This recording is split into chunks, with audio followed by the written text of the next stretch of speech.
विशेष कथा मराठीमध्ये आपले स्वागत आहे। आपल्या कथेचे नाव आहे 99 रुपयांचा खेळ। एक सम्राट होता ज्याचा नावी रोज त्याला मालिश आणि मसाज करत असे। बादशाला खूप आश्चर्य वाटे की नावी नेहमी आनंदी आणि खुश असो।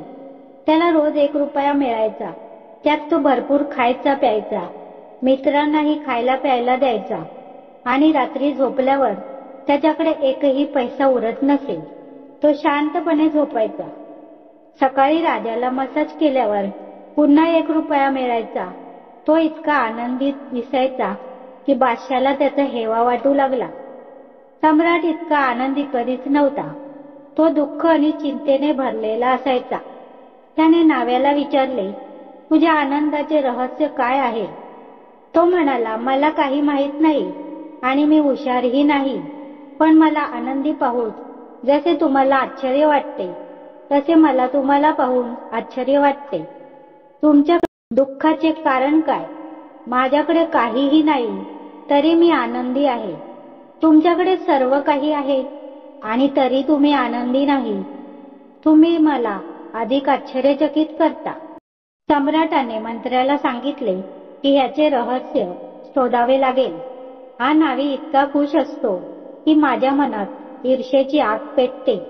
वाटते यापेक्षा आपण नावी झालो असतो तर बरं। सम्राट होऊन का फसलो? रात्री झोप नाही की दिवसा चैन नाही। दिवसेंदिवस चिंता वाढतच जाते।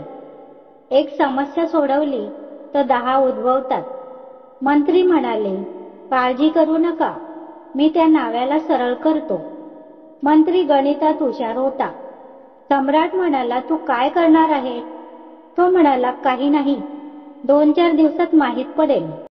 एकूण 99 रुपये त्याने एका पिशवीत ठेवले आणि रात्री ती पिशवी नाव्याच्या घरी फेकून आला।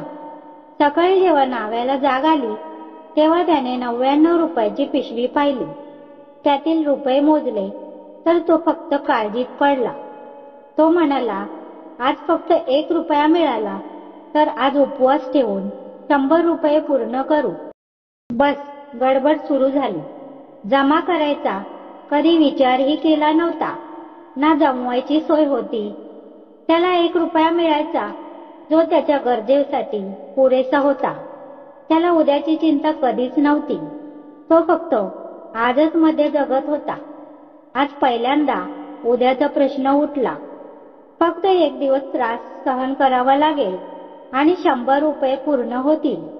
दुसऱ्या दिवशी त्याने उपवास केला, पण दुसऱ्या दिवशी तो बादशहाचे पाय दाबायला आला तेव्हा तो पहिल्यासारखा आनंदी दिसला नाही। तो उदास आणि काळजीत वाटत होता। त्याच्या डोक्यात काही गणित चालू होते। सम्राटाने विचारले, आज तू खूप काळजीत आहेस? तो म्हणाला, नाही महाराज, काही नाही, सर्व काही ठीक आहे। पण आजच्या संवादात तो सुगंध नव्हता जो नेहमी असायचा। हाच औपचारिक पुरते म्हणत होता। सम्राट म्हणाला, नाही, मी मान्य करत नाही। तू उदास दिसत आहेस, तुझ्या डोळ्यात चमक नाही। तुला रात्री चांगली झोप लागली नाही का? आता तुम्ही विचारलेच आहे तर मग मी तुमच्याशी खोटं कसं बोलू? रात्री झोप झाली नाही, पण सर्व काही ठीक होईल ही 1 दिवसाची बात आहे। पण दिवसेंदिवस त्याची चिंता वाढत होती।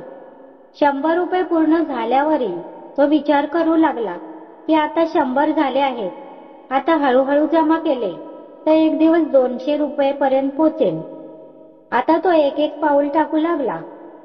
15 दिवसात तो चिंतेने पूर्णपणे ढिलाढाला झाला आणि त्याचे सर्व सुख नाहीसे झाले। सम्राट म्हणाला, सांग, काय प्रकरण आहे? माझ्या मंत्र्याने काही केले का?